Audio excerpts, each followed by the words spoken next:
What's going on, everybody? It's Larry Lursey. Welcome back to the channel. I've got another great vacation photo rescue for you again today. We're going to take this image and see what we can do to work it up and give it a little more impact, a little more excitement. We'll see what we can do. Start out in Photoshop, fix a few things, then go through and attack it with Luminar AI. If you don't have Luminar, there's a link in the description where you can take a look at Luminar AI or even the new Luminar NEO that's coming out. I'll even give you a discount code you can use to get it at a discount.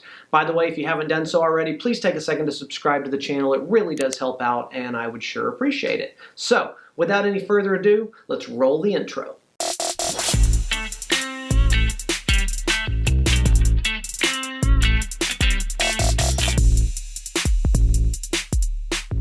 Okay, for this one, we're going to take a look at this image that I captured during this parade in front of the Roman Colosseum. And it was very cool because you had this old structure in the background, then you had these guys in these uniforms with the giant feathered hats, which were very cool. And it just kind of made this interesting composition. I've got a little bit of sky coming through here that we've put in there just to give it a little bit of balance off the bottom. And I think those work nicely to balance. And so what I want to do is go through, I'm pretty happy already with basically how we have the image compositionally, and I think basic exposure. We're going to need a little bit more contrast and things, especially down here, but I think that'll give us a lot of room to maneuver once we get inside of Luminar. So I think this one's pretty much ready to go. Let's just make a copy. Call that LUM for Luminar, and let's jump into the software. Okay, as usual, we're going to forego the templates for these tutorials because you can easily just go through and figure that out as you're playing with it. But I want to go ahead and start going through some of these tools and settings by themselves. Starting out with accent. Always love what accent does. Generally, I'll start around, I don't know, 65, 70% there, and then kind of do an off and on. And a lot of these are going to be a matter of trying stuff and then going back and looking at it afterwards to see if you like it or not. I'm going to go that a tiny bit more. Okay. Structure is going to be another one here that we will go through, and it's really easy to do too much. So I'm going to start out with like 10 and 15. Look at it. It's bringing out a little bit of texture in some areas, mostly the road. Let's go up a little bit more, maybe bring that to 20. Bring that to 20. I think that's good. That's bringing out a little bit of clarity in the rock and things like that. A little bit more down with the soldiers. I think that works nicely. Okay, we can take a look here at landscape. Maybe this golden hour just to give it a little bit of warmth. So it was in the morning and it was kind of cool. Okay, I think that works good. All right, so now we'll get into some of the really fun ones like dramatic. And as you know, if you've watched any of my videos at all, the dramatic always does this thing where it makes it super contrasty and brings out a lot of detail, but you lose all of your saturation, which you need to bring back here. But it does give it a nice amount of punch usually. So I'm going to go to about 20 here and bring back my saturation.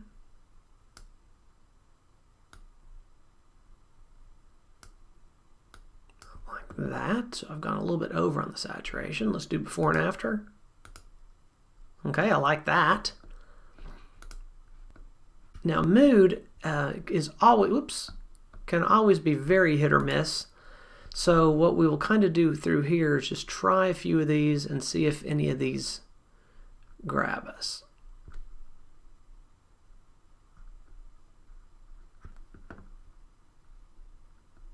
And there's definitely some interesting looks through here.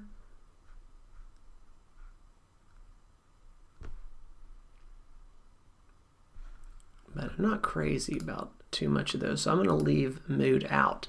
You know, as I'm looking at this, what I might do is kind of go in overall and consider, once I get it how I like it, maybe taking out some of the color and making it almost like a semi-black and white, just a little bit of color seeping through type thing, go a little more timeless. You can play with the mystical something like this, just out of curiosity.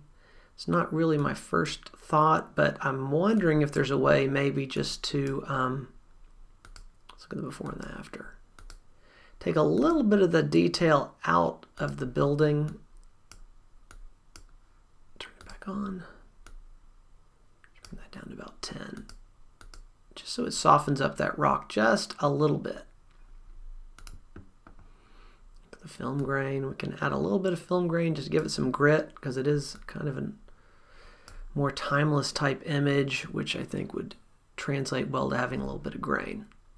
Okay, pretty happy with that.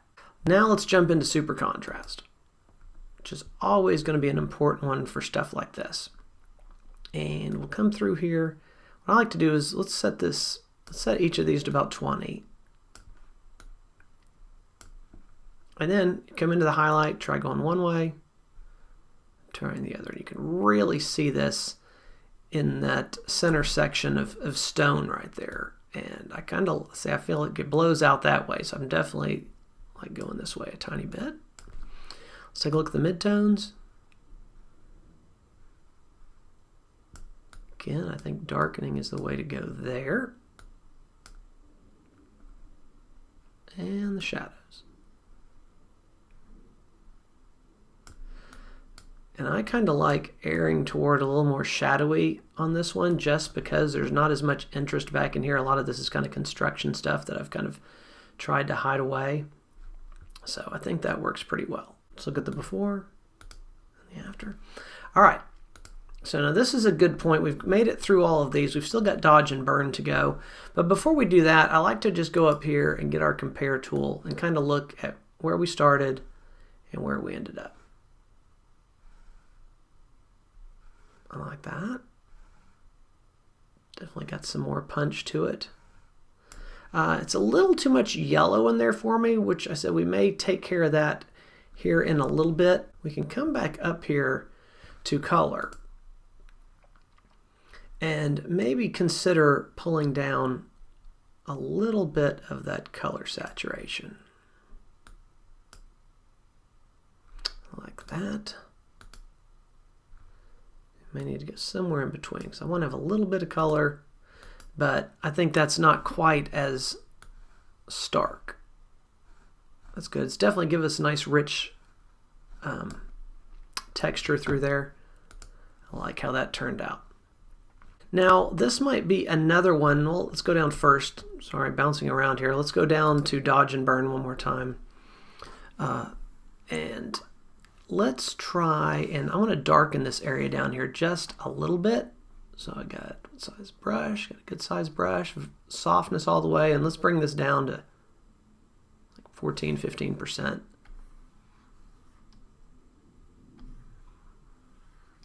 Just kind of give a little bit of darkness up there, maybe a touch at the top.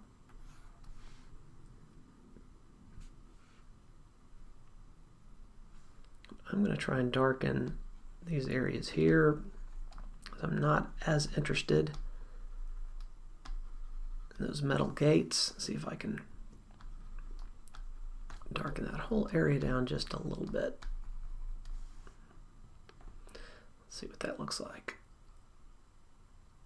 Okay, I think that works. Now this might be another one to come up here and try adding some texture on top. So I'm going to hit add texture, and this local masking is basically going to allow you to put like a layer on top of this. So we'll go to texture selection, go down to the bottom, hit the plus, and go to my where I keep a lot of textures. Now these are some that I got from Luminar. They've got some free ones on the website if you go check them out. But I may just kind of go through here and look for more of an antique one. I've got one I call antique filter, but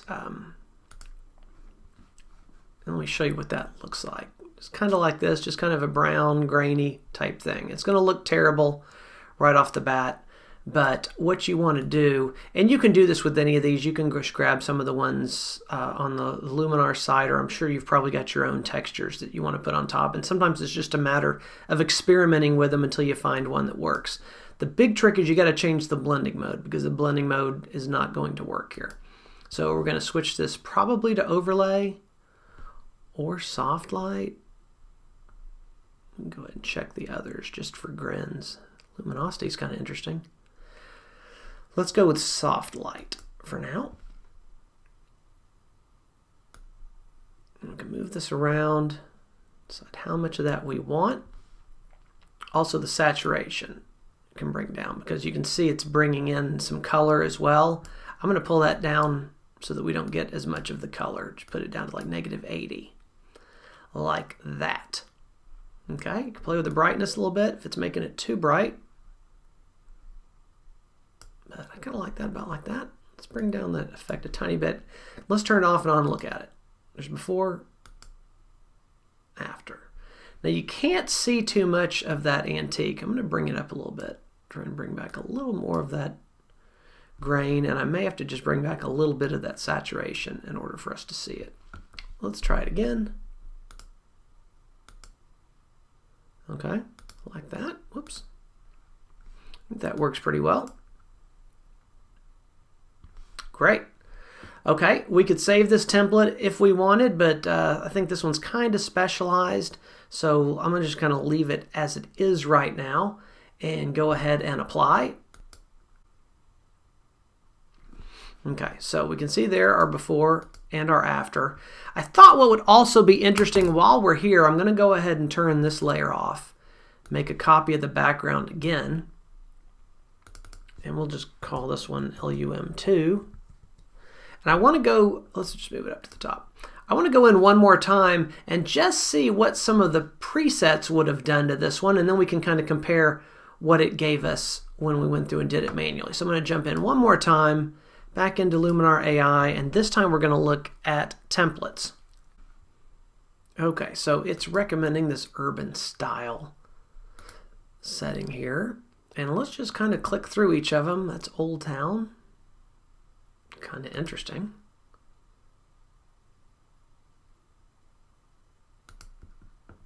Nope. It's kind of a black and white, which is actually kind of cool too. I think I kind of like Old Town the best. We can go in and see under here, look through the different settings, and maybe go to, you could look at the cinematic even.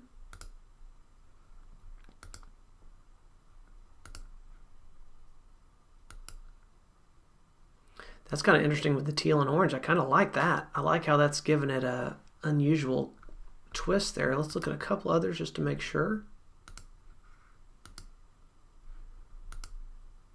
I kind of like that teal and orange. I'm going to apply that one.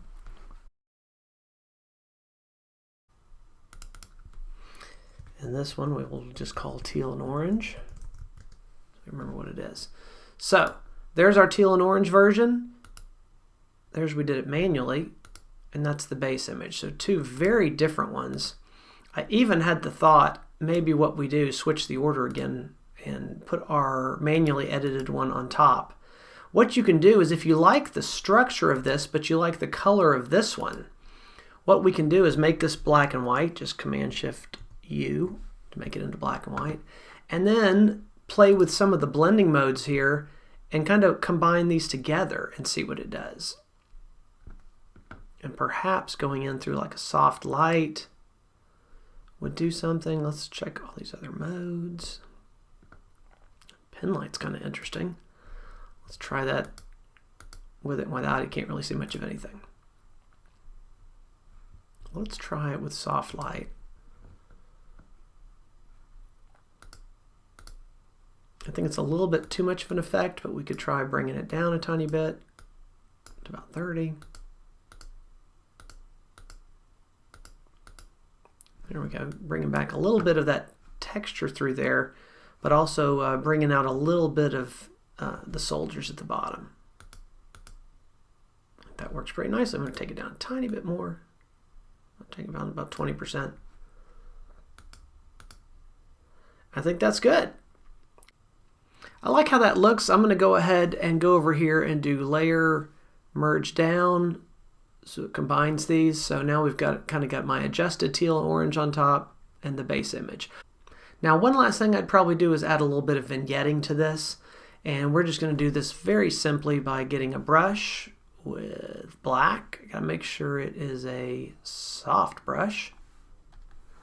Create a new layer over here. And let's bring that down to about 30%. I'm just going to go around the edges. I'm going to do more than I think I need because I'm going to come back later and soften this up. So I'm going to go through here like this.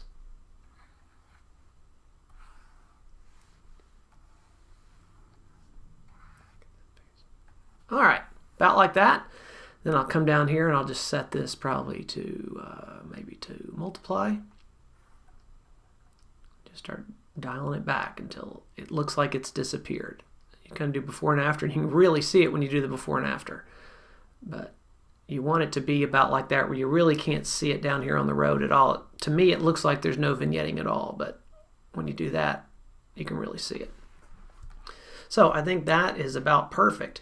I might come through and just make one more pass through the middle just to tame those two walls a little bit, maybe even right through there.